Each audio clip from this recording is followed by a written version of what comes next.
আসসালামু আলাইকুম। আমরা শীতের সবজি কিভাবে সংরক্ষণ করব তারই একটি ভিডিও নিয়ে এসেছি আমি। এখানে আমি দেখতে পাচ্ছেন কিছু মটরশুঁটি বাজার থেকে নিয়ে এসে ছিলে এভাবে রাখা হয়েছে। অবশ্যই বক্সের মধ্যে এভাবে টিস্যু দিয়ে রাখবেন, তাহলে কি হবে, নষ্ট হবে না। যেমন এই যে বক্সের এই যে ঢাকনা লাগানোর পরে যে আর্দ্রতা তৈরি হয়, এই আর্দ্রতার ফলে এখানে যখন এই যে আর্দ্রতা যখন হয় তখন এটা পানির মতো স্যাঁতস্যাঁতে হয়ে যায়, নিচের দিকে পচন হয়ে যায়। টিস্যু থাকার কারণে এটা চোখ করে নেয়। এই জন্য আমরা এখানে উপরে আর নিচে উপরে একটা টিস্যু দিয়ে রাখবো, তাহলে সবজিটা অনেক দিন ভালো থাকবে। কাঁচামরিচ বা যে কোনো সবজি রাখলে এভাবে রাখতে হবে। আর ডিপ ফ্রিজে দীর্ঘদিন সংরক্ষণ করার টেকনিক হলো, এখানে আমি ঠান্ডা বরফ পানি নিয়েছি, আর এখানে যে একটা বরফ তুললাম, এটা এখন আমি ঠান্ডা বরফ পানিতে দিয়ে দিব।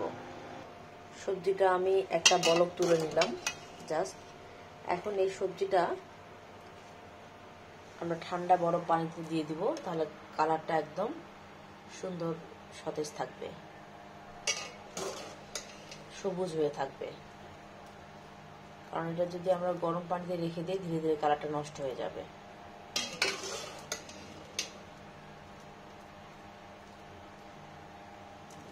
এভাবে আমরা ডিপে সংরক্ষণ করতে পারি।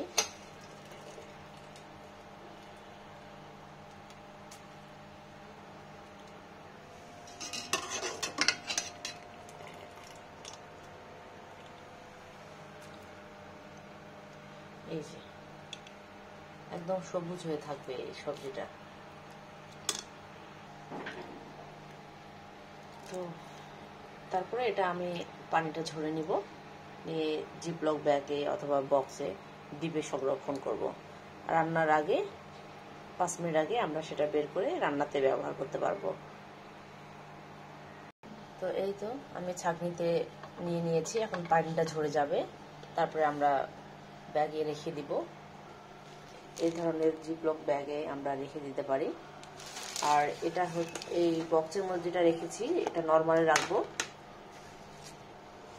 এটা হচ্ছে সম্ভবত 2 সপ্তাহ পর্যন্ত আলহামদুলিল্লাহ ভালো থাকবে। কাঁচামরিচ এভাবে রাখা যায়, তাহলে নষ্ট হয়ে যায় না।